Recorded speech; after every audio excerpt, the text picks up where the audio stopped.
So guys, my name is Jessie, and I decided that I wanted to start some type of conversation video with type of topics I speak with my family, my friends, and just random people probably. But as of now, it's just family. So today's topic, we'll be discussing how like generational traumas kind of transition to adulthood, and like what that looks like. And so just like jump right into it. For this is my cousin Shanella. I'm Dominican, she's Dominican and Puerto Rican, and we're there obviously the Dominican side. And we have different dynamics, like different generational traumas and how it affected us in our adulthood. One of mine is that I grew up with the women in my family kind of like being like suppressing their greatness in a way to kind of just dim their light to be just a housewife. So I've seen like relationships in my family to like literally last longer than what they have to, just because that's what they were taught. They were taught to like stick it out. Even if the person that you were with kind of just, you weren't compatible, obviously, but like they still stuck it through, and like they've been together for 40, 50 years. But the most important thing was to never get divorced in my family. So I grew up seeing, even though it was like a dysfunctional relationship, but I grew up seeing them together, and I always thought like it didn't make any sense, like why would you guys still be together, but that's really the only, like if I think about it, the only single woman in my mom that ever really, like the only person like my family got separated was my mom. Everybody else has always been together, like every single person. There's not one single female, even if the female's been with the person for 50 years and they never got married, they still been together. But my mom was the first like single mom that I saw, in my family, and that was kind of a shocker for me. How about you? So my dynamic was a little bit different, or is a little bit different. Like Jessie said, I'm Dominican and Puerto Rican. Puerto Rican from my mom's side, and that's the side of the family that I grew up being around the most. And with that, like, there's a lot of women, single women, actually. My grandmother is like the head honcho of the family. It's usually like the grandmother and grandfather or something like that. But she separated from my step grandfather. I think maybe before I was even born. So I've known them like separately as people, but I've only really known like my grandmother as the glue that kind of keeps all of us together. And my mom was a single mom as well after she separated from my dad. Her and my dad worked together for a really long time, and she was really young when she got with him, and she was a teen mom, and kind of just like seeing how that kind of transitions. And I think that's something that comes up a lot is, the family separates, or the woman leaves the man, or the man leaves, and then the children tend to blame the mom for the dad leaving, or the dad, and that's not something that I ever felt with my mom. I think as a woman, I was able to always appreciate, the decisions that my mom made for her children in terms of like who was around us. Right.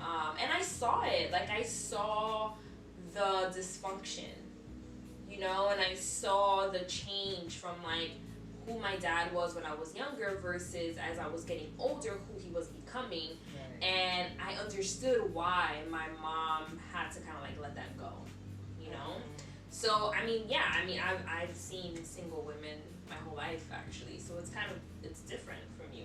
We always had to just kind of do it ourselves. We didn't really have that support from a spouse.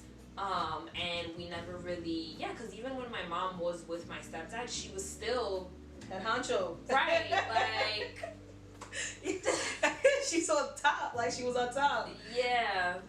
See, and that's crazy, like, because so growing up and seeing like even the most toxic relationship last like 50 years, when it was time for me to start dating, I thought that's what relationships were. Like I didn't really have like not even one relationship in my family where I was like, oh, that's idealistic, or this is what I think like a partnership looks like. Not one, So when it was time for me to like, be like try being in a relationship or whatever, or being a little bit more intimate with somebody, it was difficult for me to understand like what was my my role. Like I thought it was more like, okay, you can be great, but kind of like don't be greater, you know, and then always submit and submit to submit. And so even when like, and like even in that, like what was instilled in me or seen that growing up, like as much as I dreaded being my family, like being stuck somewhere that I didn't want to be, I ended up being stuck somewhere where I didn't want to be. So I like repeated the same thing, you know. And then when it was time to like ask for advice from family, like how to get out of that situation, they were like, just don't piss him off. What did you do?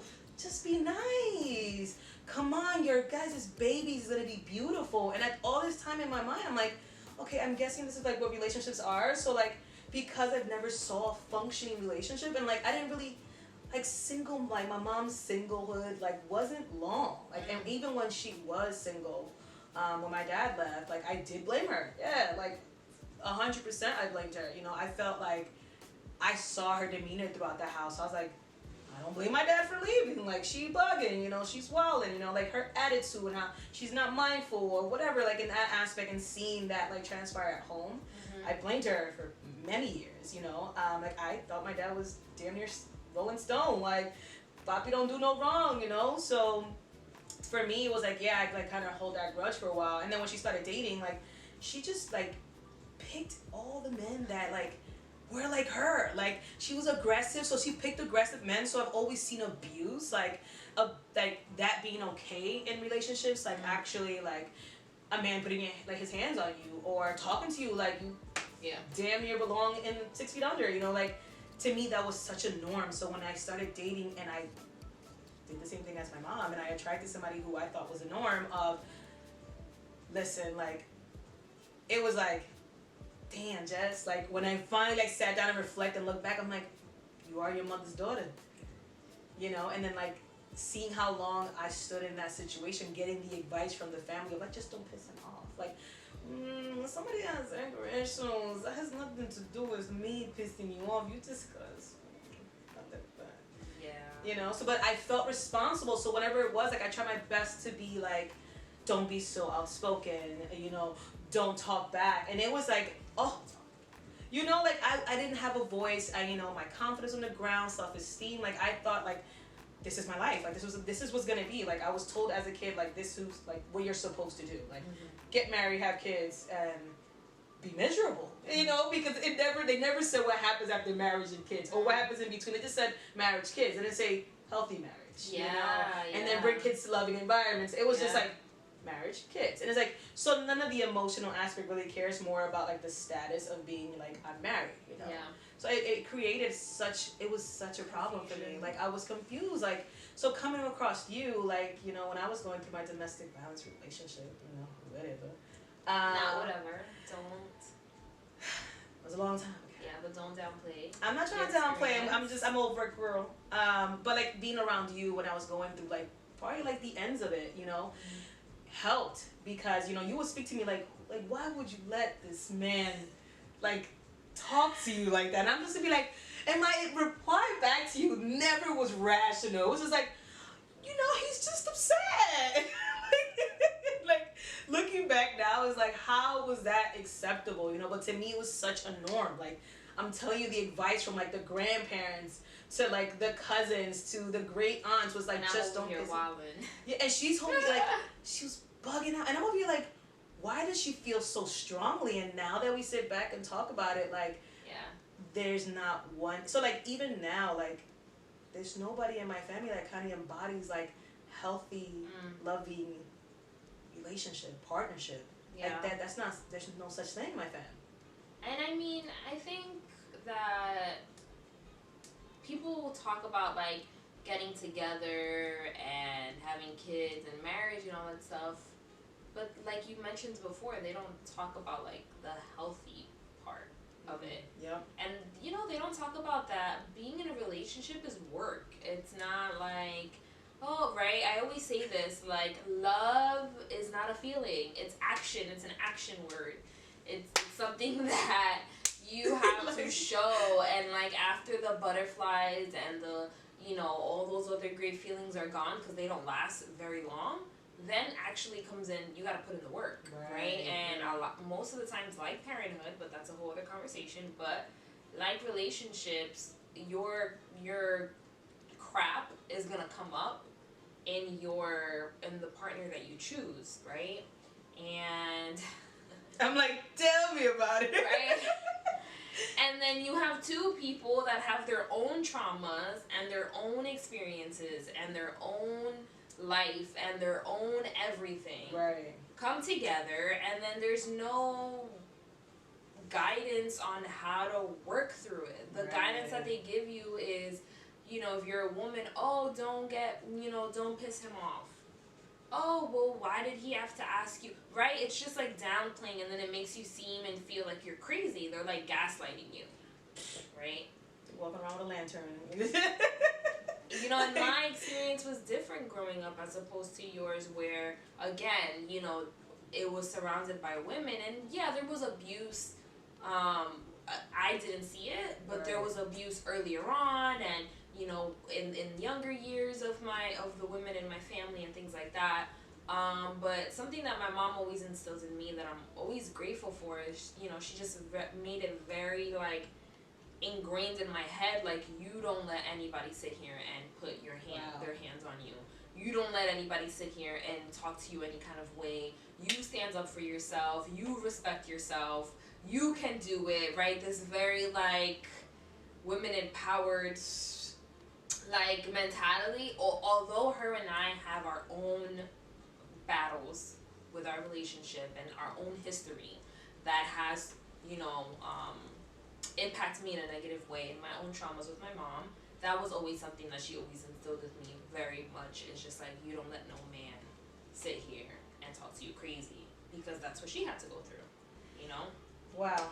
I mean, but that's a big difference compared to me. Like, when it was time to talk to me about that type of subject, like, my dad was just leaving, my mom was pissed off, like, there was never a conversation of how a man should treat you. But I did have an example of how to wall out. The only thing, like, I was shown at home was, like, the only emotion I was able to process was anger, frustration, and, like, how to act when somebody pisses you off. Like, that's what I was taught, like, to always, like, the only, like, acceptable emotion was anger. So all this love and, like, empowerment and all this type of words of encouragement, like, I never got that. Oh, whoa, hold on, just pause. There was no words of encouragement. No, it's just okay. But I never even had half of that. Like, I was taught, like, to be angry is so much more an acceptable emotion. Like, so, like, growing up, I did a lot of bad stuff, Like, I thought I was down with the crew or whatever. I thought I was a homie, I thought I was about that life, like, ride or die, It's a bunch of ridiculousness because it was so much more accepted. And I was never, like, in trouble for doing bad things. It was just like, she's just angry, and it was okay for me to be angry, So, like, my mom never spoke about, like, don't ever let a man, so when it was time for me to date, like, I had to figure out on my own of what that means, and I am a visual learner, so what I saw is what I thought you're supposed to act with a man, so therefore, like, I stood in a whole situation for a little too long, because it just became, like, it was such a norm, but eventually it started to feel so bad. Even with all the advice that I was getting from the people in my family, it felt bad. It felt like, wow, I feel like un pedazo de mierda. Like, I was like, wow, like, confidence gone, self-esteem gone. Like, I felt like property. And I feel like, and it was like, I was told, like, that was okay. Yeah. The only thing I did know for a fact was, like, like, this can't be it. Like, this can't be the things that people, like, I'm like, this can't be the thing people, like, write books about, and romance and all this, like, I met the love of my life. No, like, I don't feel it, So when I did have time to finally, like, venture on my own and kind of see, like, I guess, like, deconstruct what I was taught and then learn something new, like, unlearn something and learn something new. It's been quite a journey, and I'm still on it, So, like, it's been like 4 or 5 years, And for me, as, like, because I'm learning to unlearn something, it is so hard for me. So when it's that time to, like, date and stuff like that, like, at first I would tell people, like, I'm emotionally unavailable, and it was hard for me to even say that, but I had to say it because, people, like, men were not, like, understanding, like, why are you not falling? why are you not like, and I was like, yo, like I said from rip, I'm emotionally available, and that's the only time I've ever like had a boundary, like kind of saying that, being comfortable saying that, you know, like you said it to a man, like they gonna run, they gonna be like, this shorty crazy, or they're gonna be like, they never come across, you never came across somebody like me, you gonna fall in love, watch, and I'll be like, baby, what I say about the bello, I mean it, okay, you know, so like, but see that has its own, you know, stuff with it too, because that's your shit. that is my shit, but I was okay with like saying that. Yeah, because yes, but also it's like there's nothing wrong with saying that you're emotionally unavailable, but you know, at some point there has to be a part of your journey, a part of your growth where you are allowing yourself to feel, you're allowing yourself to receive and accept love.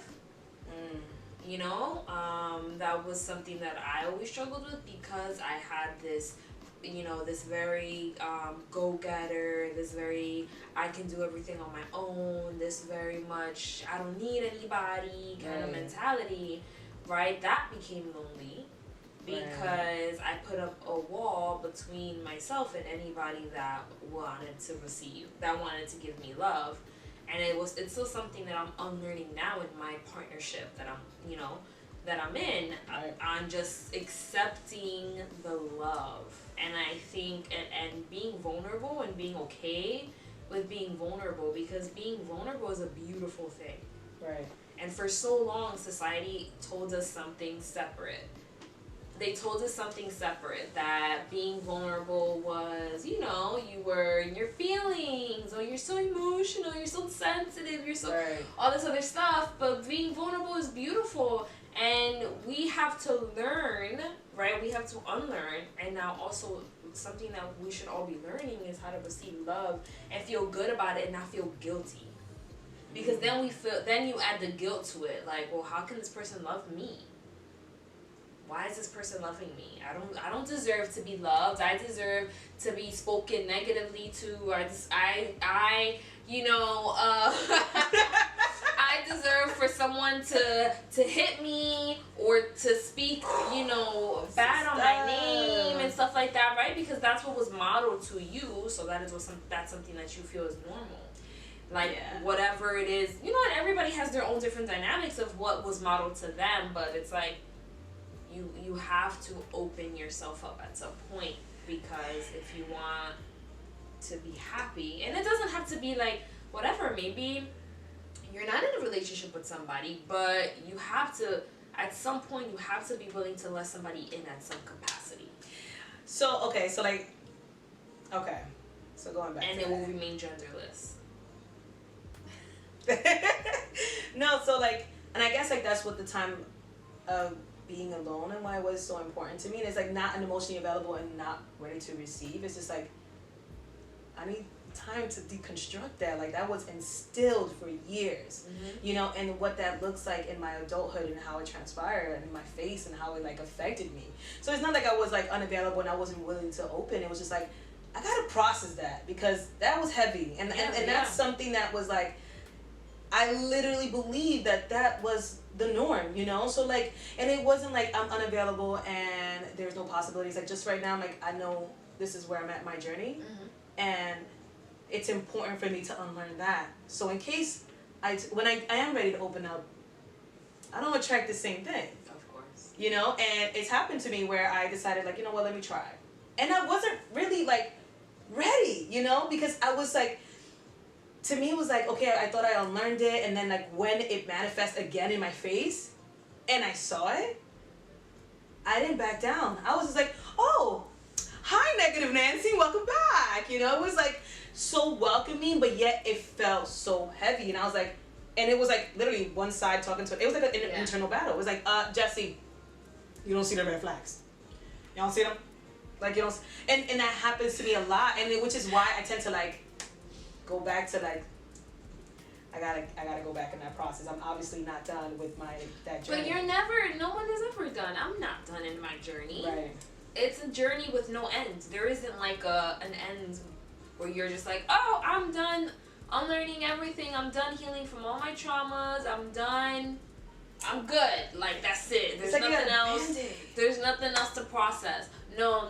It's a life work. It's life work. Discovering yourself, self-love is life work. Correct. It's never gonna stop, right? So it's like you've already kind of started putting one foot in front of the other, right? So it's not like you're gonna go backwards, right? You're always gonna be putting one foot in front of the other, and it's about being mindful. It's about checking in with yourself. It's about realizing when you see those flags, right? And listening to the people that you have around you that have been able to catch your blind spots. Hi, give me a hug. You're such a cutie patootie. Why? The blind spots. I love that term. That's cute. We gotta use that. Oh, I get you. Oh, God. Mira, okay. That's dope. I like that because you know what? Like, you do catch my blind spots. I ain't gonna lie. So like, bro, I was even talking about myself. Wow. Oye, tú eres una artista. La palabra. Oh man. Wow. You got me over here blushing. You're so ridiculous. I don't know, but that hit home for me. It was like, that's a perfect terminology for it. Like, that is perfect because you close to me, sis. So you know a lot of my situations or things that I've and not only like in a romantic partner. Like, this happens to me with friends. Like,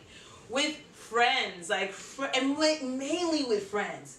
Whereas, like, I don't have a boundary, or I tend to, again, submit to somebody else. Like, I will stop, like, example, if I feel passionate about saying something, I will stop talking about it because I know that you might receive it the wrong way, and I'm more mindful of that other person, which also goes back to, like, my family. Like, they've always been, the women have been more mindful of the men. My grandmother can literally, like, not mess with my grandfather for, like, 50 years. But I'll tell you one thing, he'll have his meal every single day. Breakfast, lunch, and they don't even have to eat together. She'll be like, ahí está tu plato. But she'll always do that. Puts it on the plate. And she puts it, like, and she serves him first. It's always him, the man. Mindfulness of, like, just caring more about that person and less about you. Because I know, if I'm feeling the type of way, you ain't eating. Because I ain't cooking. You get me? I'm gonna be like, whatever. Now, there's kids involved. I'm like, I'm gonna cook a small portion because you acted up. Yo, but you know what I always thought about that too? Because I know, obviously, whatever, I know what that is. But every time I thought about it, I was like, I'm not gonna stop. So, like, my relationship now, right? I'm just gonna use my relationship now. If Christina gets me mad, like, I'm not gonna stop checking in with her. I'm not gonna stop, like, making sure she's good because we're having an argument or a disagreement. I think, right? It's different. I feel like it's different when you guys are in a healthy relationship where there's communication, where you guys are working on all of these things. What's that word you said there? Communication? Healthy communication. I don't think people know what that means. Right? But it's different if, like, you are going through the same stuff all the time and nobody's ever talking about it, and now you're just mad and bitter and you're like, I don't want to do anything for this person. For me, I just always felt like we're gonna talk about our stuff, like, but at the end of the day, I love you. I still love you. Again, action word, right? I still love you, and I'm not gonna stop doing the things.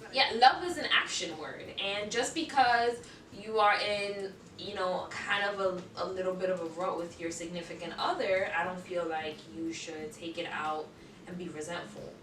And, like, I mean, but I guess, like, petty arguments. Like, with petty arguments, there's a difference if you guys are really going through some stuff. Listen. You know, and if you guys are really going through some stuff and you've gotten to the point where you don't even want to make sure that that person is good, and vice versa, and that person doesn't want to make sure that you're good, then you guys really need to reevaluate if this is something that you guys want to continue doing. That's when you have like, hey, yo, baby. You know, like, You should see other people. right? Like, that's Right. my girl. Like, if I'm out here, if I'm about to go get some food from outside and we had an argument, I'm still gonna ask you if you want something to eat because, Right. like, I mean, of course, you're and my like, partner, right? but when it be like you were saying, like if it's like petty arguments that are not being like, you're not talking through them. But like, if it's damn eventually- near 50 years, And then- like I'm over here in a wheelchair, like I hate you, Carl. But here's your chicken. Yeah. But you know, like I'm gonna be honest with you, I'm a stonewaller. Like when I am upset, it's like you drink bleach. Like I don't even see you. Like I don't know you until I'm like 8. Like you could literally be dancing in front of me the funniest way, and I would glass. But that's your trauma. Yeah, because That's to me, your and trauma. it's for me when I do that, it's because it's like I'm about to tap into my mother's daughter. I'm gonna exercise the only emotions I know how to process much, which is anger and Yeah. frustration. So I become a stonewaller because I'm just like, this is like you're doing all this trying to get my attention in my head. I'm like, don't react, and like don't react right now because I know that the way I'm gonna react right now it's not gonna be healthy for us. Yeah. So I tend to walk away and then come back, and then that kind of causes a problem with the person I'm with too, because it's like, why are you walking away in the middle of an argument? Because I'm about to throw an iron at you, and I don't want to be that person. I am trying to grow. Giving each other space. So it's like, and that's important. It's like I know my limit. When the stone wall comes up, it's like, Yeah. that's my boundaries. Like you can tell that, but then that is a boundary that I feel like nobody respects. Like like friends, lovers, whatever you want to call them, situation that is something that's when I see like the selfishness the most. It's like, this is my limit. You can tell because I've told you this, but because you want to fix it because right now because you want to. And then if the flip side happens with me, now I'm the bad person. You already understand that boundary, So like growing up is just that. Like anger was just, I was comfortable in anger. And it wasn't until like therapy recently where it's like, why do you frown upon the emotion of anger? And I'm just like, because it's not right. Like it's still a feeling. You act like you don't feel, but you do. It's just. There's nothing wrong with anger. The way I've seen anger, there's something wrong with anger. But like, being comfortable there, to me is like, I don't want to be comfortable there anymore, which is why my stone walls You up. want to feel all the emotions. No? All of them. I want to feel them all, Like, Be vulnerable. I'll be doing that sometimes. Depends on the climate.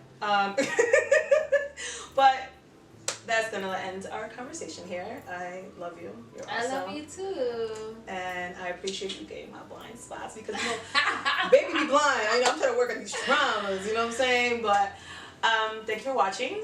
Subscribe.